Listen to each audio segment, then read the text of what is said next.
Hey all! Amanda here with your first peek at Season 12 of American Ninja Warrior, and this season has a ton of big changes. As many of you may know, the season was postponed due to all the company shutdowns and social distancing put in place, but the cast, crew, and ninja community came together to try to make the best of a bad situation. Please keep in mind that I personally have no insider information on the show. I just read the same articles as everyone else and try to guess at how things may play out. Anything I get wrong in a prediction video, I try to correct during the recap, and although I've heard the basic setup, I still have a lot of questions. So far, what I've heard is, there will only be 150 ninjas taking part this season. There are only 8 episodes in total this season, and the entire season was filmed at the St. Louis Dome. Basically, from what I've read, was that filming had been underway for about 2 weeks before the pandemic broke out, so they had to be shut down temporarily. With travel being restricted, they decided to invite the top 50 ninjas to one location, rather than skip towns and add delays to the taping. They were also avoiding the possibility that athletes might not be able to attend, as well as avoiding large crowds. So each of the top 50 ninjas invited were allowed to bring 2 other competitors from their community, which makes 150 total. Out of the 8 episodes we'll see, the first 4 shows will be qualifiers. Just because these ninjas were invited does not mean that they don't still have to prove themselves on the course. I don't know how many ninjas will run per episode, and I'm not sure who will be running each night, but I'm guessing that it would be less than 40 runs per night.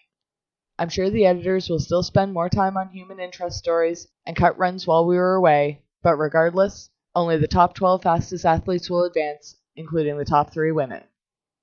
One of the big twists this season is that the 2 fastest runners of each qualifying course go head-to-head for a chance at the speed pass, advancing them to the finals without having to face the semifinals. Here are the catches that go along with that. 1. Just because you hit a buzzer does not mean you advance. For example, if 20 ninjas hit a buzzer tonight, only the top 12 fastest advance. As well, if 3 women are not already on the top 12, then the 3 that go the furthest the fastest advance. And 2. When the 2 fastest runners of the night compete for the speed pass, the winner also takes along the 2 people they invited, regardless of how they did in their own runs or where they rank on the leaderboard. I see pros and cons with this one, but we'll see what happens. It'll definitely make things interesting. The first 4 qualifying episodes will have 6 obstacles, and episode 5 and 6 will be the semifinals, where they run a course of 10 obstacles. I'm not sure if the course will change each episode, or if the course of 6 will remain the same at the start with 4 new obstacles added, but I will do my best to find out that info before the next episode. I have some info on the breakdown of episode 1, which I'll get to momentarily. The semifinals will only have the top 12 athletes and the top 2 women, if not already on the board, from each episode advance to the finals. The finals were still held in the Dome as opposed to Vegas. The last 2 episodes are the finals, where they again run a 10 obstacle course, where only the top 8 ninjas advance. Those ninjas then go into a bracketing system where they run head-to-head in the Power Tower until the last person standing wins $100,000. So far, that is what I know about the overall setup for this season. It's going to be different, but I'm really looking forward to it. I hope you all are too. As for episode 1, I don't know who's running, but here's what the course should look like. The first event are the shrinking steps. Competitors must run across 5 steps and then grab a rope to reach the landing platform. The steps get progressively higher and smaller. Next is a new event called Wait For It. Ninjas must swing through a total of 4 bars attached to pulleys that they must maneuver forward to make the transitions. The description I've read is kind of confusing, but from the picture I see, it looks like when they try to push forward, the bar might slide back. I have avoided watching the 14-minute sneak peek, so I could be wrong on this one. The picture makes it look pretty straightforward, but we all know there'll be a catch. Up next is another new event called the Ring Chaser, and from what I've read, this one sounds exciting. Competitors must first work their way through a series of monkey bars, and as they do, a 14-inch in diameter ring would start rolling down the side, and competitors must be quick enough on the monkey bars to grab it as it fell. Using this ring, competitors must then make a jump, almost identical to the skyhooks, before finally dismounting to the landing platform. If they're not quick enough to grab the ring, they must make the jump using a smaller ring, 8 inches in diameter, hanging at the end of the monkey bars.